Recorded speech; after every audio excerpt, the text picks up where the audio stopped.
Hey, what's good, everybody? It's me, your hero, Benjamin Banks, and you're watching Leveling Up with Benjamin Banks, and it is a brand new episode of Who's That Cosplayer? And joining me today is the official Spider-Man of upstate New York, and that is the 8-Armed Spidey. Spidey, how are you doing today? Doing good. Thanks for having me. Hello, everybody in YouTube land or wherever this is streaming from. Glad to be here. Hey, I'm happy to have you here too, man, especially with all of the Spider-Man stuff that's been going on, the movies coming out, and it's my everybody's prime. excited to see it. We're going to get Spidey Punk in the movie, so I'm really excited about that. So Super excited.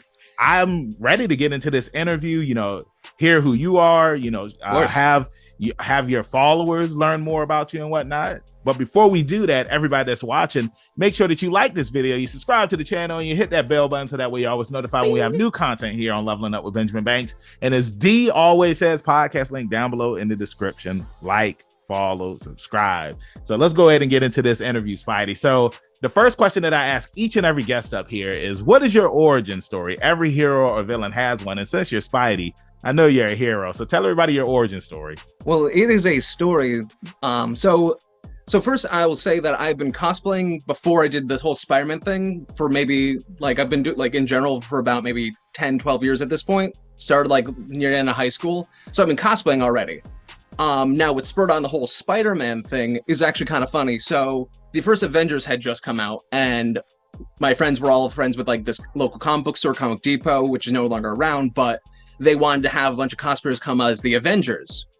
And as you know, Spider-Man wasn't on the Avengers yet at the time. Yeah. And at the time, I was pretty new into the cosplay scene. I was fresh out of high school. I wasn't that confident in myself quite yet. So almost as a gag, I was like, you know what, just buy me a cheap Spider-Man costume. I'll just kind of hang out in the background while y'all do your thing. I just want to hang out. And the moment I stepped out in my Spider-Man costume, the reaction I got, I wasn't expecting, because it's like being like Santa Claus or some very iconic figure that people were like, Spider-Man. And my I'll be real, my first costume was real garbage, but that did the fact that didn't matter to kids and adults. I was Spider-Man at that moment in time, kind of changed my perspective and my viewpoint on what it means to be a cosplayer, and in myself of what I could be if I just expressed myself and actually trusted myself with being something different or going outside of my comfort zone, being somebody more than myself, which I was able to do through Spider-Man, because he's the face of Marvel. And again, for me, I was just, no one wants to see me. I'm just wearing a cheap, crappy Spidey costume. No one's going to care. And everybody cared. And I was like, this is life-changing. So, got new suits, started doing charity events, and just kind of by the time I realized it, it's been 10 years and I'm still doing it and still loving it, making various appearances at children's hospitals, libraries, you name it. But yeah, serving my community is kind of my whole shtick, because they've served me well. It's time to bring it back. Yeah, I love that, man. It's to piggyback off what you were saying about Santa Claus, I always say that when it comes to cosplaying, is because it's you're always going to make somebody's day. If you're just walking on the streets, or if you go to a mall or something and they see Spider-Man, people are going to react, and they always react in a good way, because like you said, Spider-Man is the face of Marvel and everybody loves Spider-Man. And I think that it's awesome that you do what you do. You go to children's hospitals. It's you're really living up to the character, because that's the stuff that Spider-Man does. He's a hero for everybody. He's a hero that people can get behind, and that's why I love Spider-Man. So I want to ask you this. I want to know, what is your favorite Spider-Man story? Do you read the comics? So yeah, I read them here and there. I was never, It's funny, because despite what I've been doing for 10 years, I've never been the biggest comic book reader. Same. I more watch the TV shows and cartoons. But if I were to pick a key issue that I really liked was, I think it starts with If This Be My Destiny. It's the one where Aunt May is sick, and then Spider-Man basically has to go all out against all his villains, and it caps off with that famous scene of him having that giant I think it's a giant grate or something big is on top of his shoulders, and he's trying to move it off of him, and just the whole comic basically is dedicated to him just trying to move this thing, and him finally working up the courage and talking himself up, like that really like stood out to me as like why I love the character, because just to show this like endless amounts of like determination really inspired me to be like, even if things are going tough, I can still do it if I try. Yeah. And that's one of the things that I love about Spider-Man is just the fact that, when he is down for the count, as long as he believes in himself and he pushes himself, the whole with great power comes great responsibility. You have these powers and you have to use these powers to help others before you help yourself. And like, that's one of the things that I love about Spider-Man. And, like Spider-Man, it was kind of the influence for Deku from My Hero Academia. Oh yeah, definitely. That's another, series that I really love. So I want to ask you now, what has been, some of your favorite moments from going to conventions over the years? Because, I know that, you're 8-Armed Spidey, but you do have other cosplays, and I do want to talk about those. But before we get to that, I want to know, like, what are some of your favorite moments from going to conventions? As Spider-Man, or just like in general? Just in general. I think like a blanket thing I could say is one of my favorite things in the world is that as you can see some of the pictures that are scrolling by behind you, I cosplay some pretty, I'd say maybe obscure things by today's standard, like Outlaw Star. Jean Starwin. Hey, I saw that your boy got hyped. Yeah, that's one of my favorite animes of all time, if not my favorite anime of all time. So it's when I have moments like that where I'd be rolling as Jean Starwin. Nobody knows who I am these days. But then that one person from like across the con hall goes like, is that Jean Starwin? Ah! Like those moments I live for. Even if I see another cosplayer who's a great moment for me is I think I was at Kineticon one year and I saw this guy from a distance. And like because from distance it looked like he had like an orange like gi on, something like that. And then I realized, oh, that guy's dressed like Yajirobe. Hey. Nobody dresses like Yajirobe. And I like ran up to this dude. I was like, you are Yajirobe? That's so amazing. Like I was losing my mind. And again, this was like an older gentleman, clearly like cosplaying is like a side hobby for his, but like that made his day. Just like recognizing somebody for their passion, because you can tell like they're not out here to like, keep up with the trend or like get all the photos. They're there as a character they identify with or love dearly. So the fact that someone else can see that in them is so important, because again, if someone likes my costume, that like will carry me for an entire con. Just one person being like, yo, Jean Star, I'm like, set, this is all worth it. Yeah, this man. is all worth it. If I was at a con and I saw you cosplaying as Jean Starwin, I would be hyped, because like how you said, like Outlaw Star, like a lot of people don't know about it, and it like people like, if I can compare it to anything, it's just like Cowboy Bebop. And everybody that's watching, we interviewed Bo Billingsley, who does the narration. Actually, it's funny. I'll have to send you this after. When I met him at Otakon last year, I had him do a boy has the right to dream speech. Yeah, I had him do that quote. I'll have to send it to you. And I'm not gonna lie, a lot of people, again, didn't realize that he was the narrator of Outlaw Star. So the moment he started into it, like, a boy has the right, everyone was like, yeah. And I was like, and I literally told him right to his face, I'm like, outside of me loving this show, if it was not for your narration leading me into that show, it probably wouldn't be as memorable as it was. Yeah, he did a good job. And then the crazy thing is, Outlaw Star came out before Cowboy Bebop. Yeah, it did. It was on Toonami. Of course, a lot of people, when they watch Toonami, they really only watch Dragon Ball Z. Yeah, Dragon Ball Z, Gundam like Wing, Gundam, and Sailor Moon. Yeah, like, for me, I was on that G Gundam. I was on that Gundam, Outlaw Star. Yeah, Tenchi. Big Tenchi O. Muyo, Tenchi Tokyo. Yeah, all that stuff, man. Yeah, like I was into those ones. Those were my jams. Go ahead. I was gonna say, so with the Outlaw Star thing, his narration with that. Also, if for any comparison, outside of Bebop, for me, what actually reinvigorated my love for that show was when I watched the first Guardians of the Galaxy movie. I'm like, oh, they just made the Outlaw Star movie. Awesome. Yeah.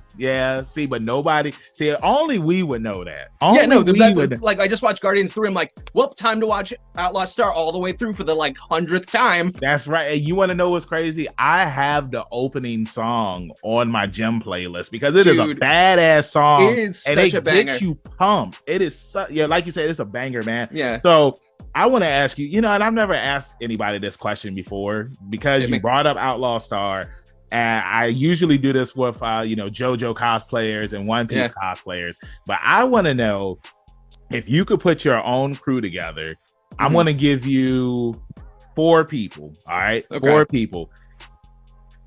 Choose from Outlaw Star, Cowboy Bebop. Who would be on your crew? So from Outlaw Star, I think it would definitely be definitely Melfina to pilot that ship. Mm-hmm. Jet for sure, because he's just on the level. He doesn't mess around. He's just, you know, I can rely on that guy. And he could cook for you. Exactly. Because everyone knows nobody on the Outlaw Star crew can cook.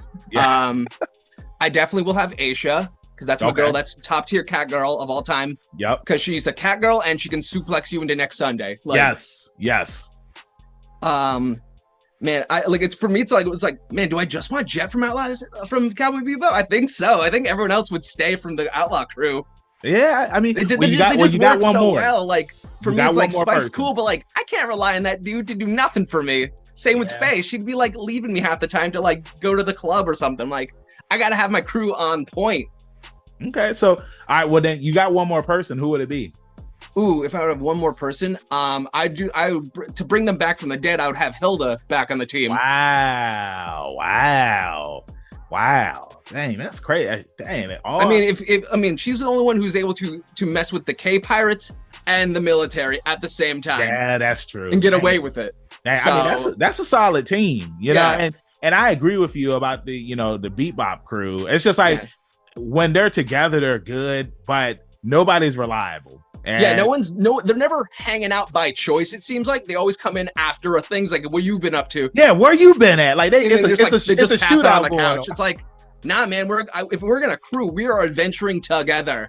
Yes, man. I love that. It's crazy, man. Did you know that there was supposed to be a sequel to Outlaw Star? Dude, and then they gave us Angel Links, and I'm pissed. Yeah, man. I had read because like there is like what the plot of Outlaw Star Part 2 was going to be about. Yeah. And after I had read it, I was like, I don't know about that. I mean, it's like that's why sometimes it's just like it's good when something it's fine to being done. Like I would like the most I'd want is maybe like a 3-part OVA of like what they did next, maybe because I want to see those like new outfits in action. I want to see if anyone else gets one.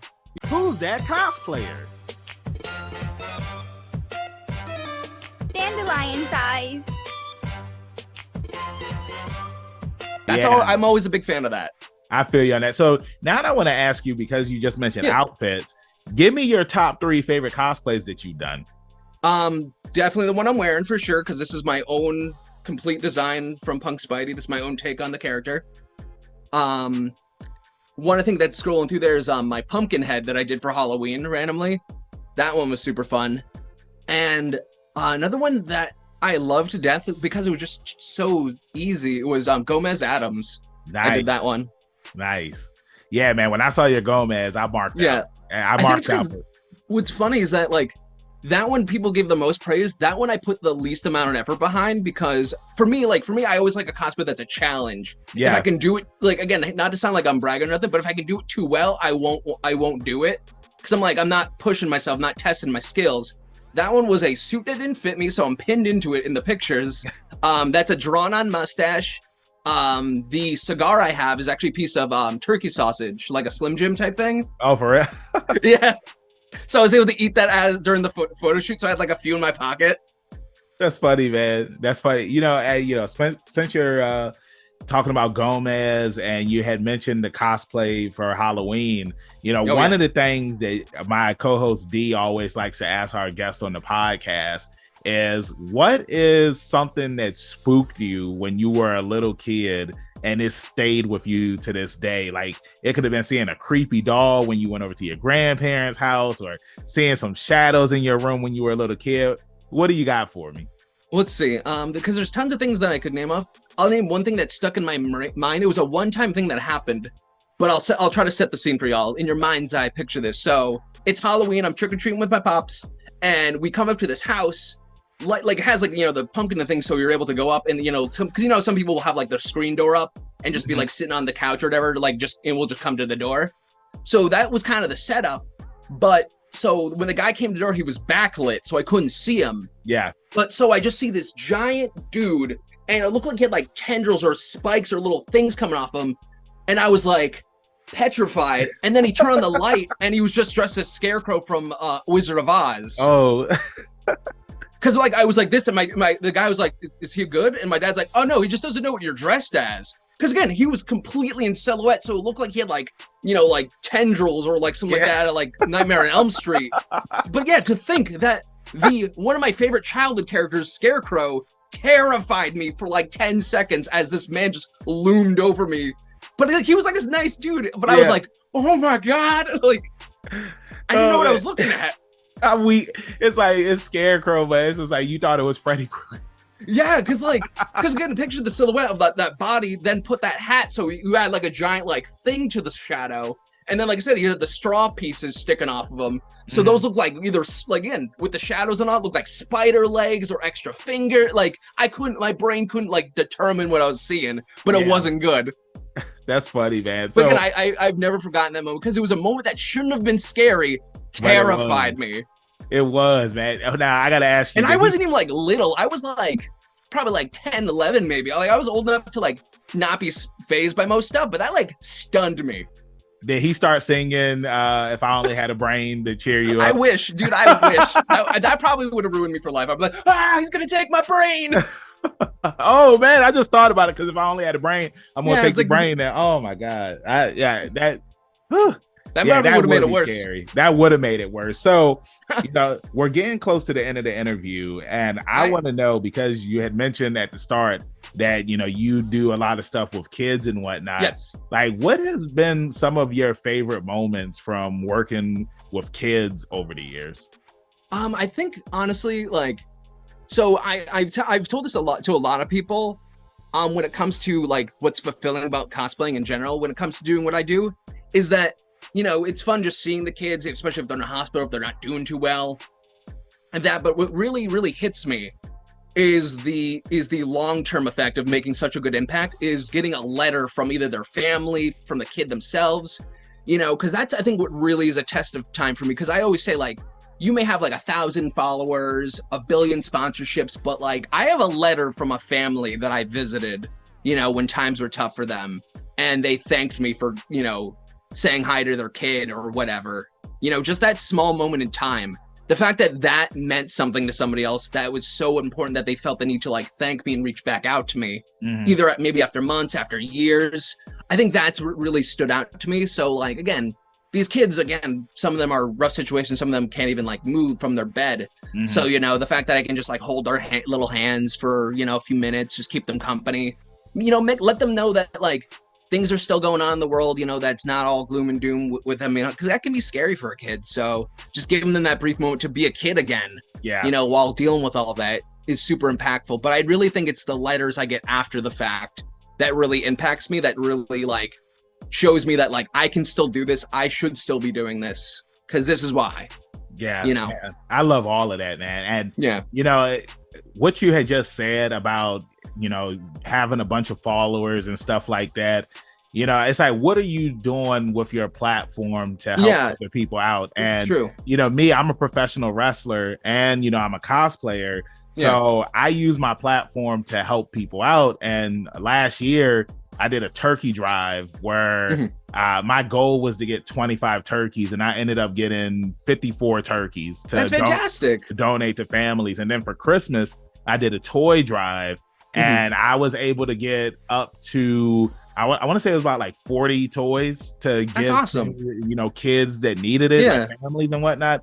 And like how you were saying about like that moment of, you know, getting the letter, you know, from the family, like just and I was dressed up. I was Santa Banks, because you know, when it's Christmas time, I got to dress up.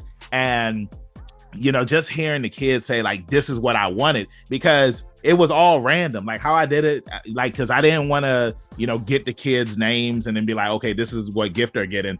I just told the kids, I was just like, you know, just go to the table and pick out 2 gifts. And when they went to the table, like one of the kids, he had picked out a Dragon Ball Z toy, because they're all the gifts are wrapped, so they don't know, it's a mystery. And he was just like, I've always wanted a Gohan Dragon Ball Z. That's awesome. You know, so it's like, the crazy thing about that was like every toy that each kid picked was something that they really wanted, and it just felt like such a magical moment. So it's like, I totally understand where you're coming from. When you're doing what you're doing to help other people out, because that's what heroes do. So I think the most important thing is making that significant impact on somebody. Like a lot of people also ask me like, oh, how do you get into this, or how have you stayed in this, Frank? And it's like, you make a good impression, because again, like with these letters and such, like, because if you do good, like if I did good like 9, because again, it's not immediate, not like, because a lot of people get discouraged because you'd be like, oh, these TikTokers or whatever get like 1 billion followers in like a day. I'm like, yeah, that's cool, right? But like for me, it's more like I help, like for example, I helped out some guy, like, you know, with his kid not doing so well, maybe like 5 years ago. 5 years now, like to now, dude reaches out to me. He's like, oh, hey, I work for this firm now. I can get like, I can get this gig. You helped my kid out. That was a rough time for us. I want to thank you. It's like, eventually stuff will pay forward. You know, you shouldn't expect something back immediately, because that's not what it's about. Exactly. But over time, if you make these lasting impressions, it will come back to you. If you just be genuine, be honest, people will remember that. Because again, I know people who have lost gigs because they were just rude or just like didn't take it seriously.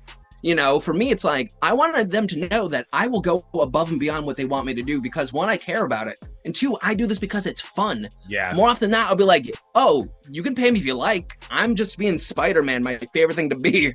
Exactly. If I can be that, like, professionally, I'm into it, you know? But it really just comes down to it. It's something I love to do. And again, that feedback over time and making that lasting impression, just like what we're doing right now, making this impression, making this connection, is super important, if not the most important thing to do. Awesome. Yeah, I love all of that, man. And, you know, I'm really touched right now just by, you know, everything that we talked about in this interview. So, you know, thank you so much for sliding in my DMs and, you know, wanting to come up here on Who's That Cosplayer, because this was a really fun interview. And I hope everybody that's watching this is that you take something away from this interview and you do something to help make the world a better place. So, with that being said, 8Armed Spidey, thank you so much for joining me up here. Let everybody in social media land know where they can find you at. Oh man, I got a ton, because I do a lot of things. There's a reason I'm called 8Armed Spidey. So first and foremost, if you want, like my cosplay, you can find me on my Instagram page, which is 8Armed Spidey, the number 8, ARMEDSPIDEY. That's for cosplaying. Now I also run the social media for two podcasts, Everything is Scary and This is Rad. This is Rad is a pop culture like hangout casual podcast. That's at This is Rad on Instagram and This is Rad on Twitter. Also, I help with a horror themed podcast called Everything is Scary, which is at Everything is Scary on Instagram and at Pod Scary on Twitter, where we talk about goofy or super scary horror movies. So if you like that, check that out. If you want to just hang, check the other podcasts. But if you like me, chill with me on my Instagram. So I got a lot of places I'm in. Awesome. And also, I want to announce and I want to say here on live on air, part of this like thing we're doing, I actually wanted to invite you on my little interview thing that I'm sort of doing on my Instagram. So you're welcome anytime you're free.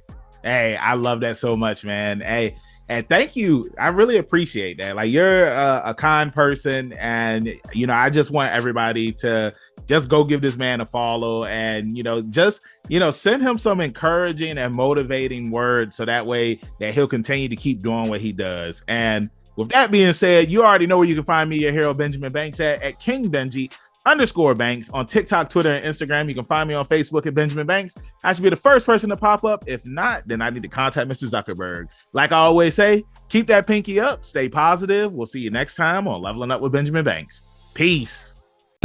Thanks again, everybody, for watching another episode of Leveling Up with Benjamin Banks. Make sure you like, follow, subscribe to the channel.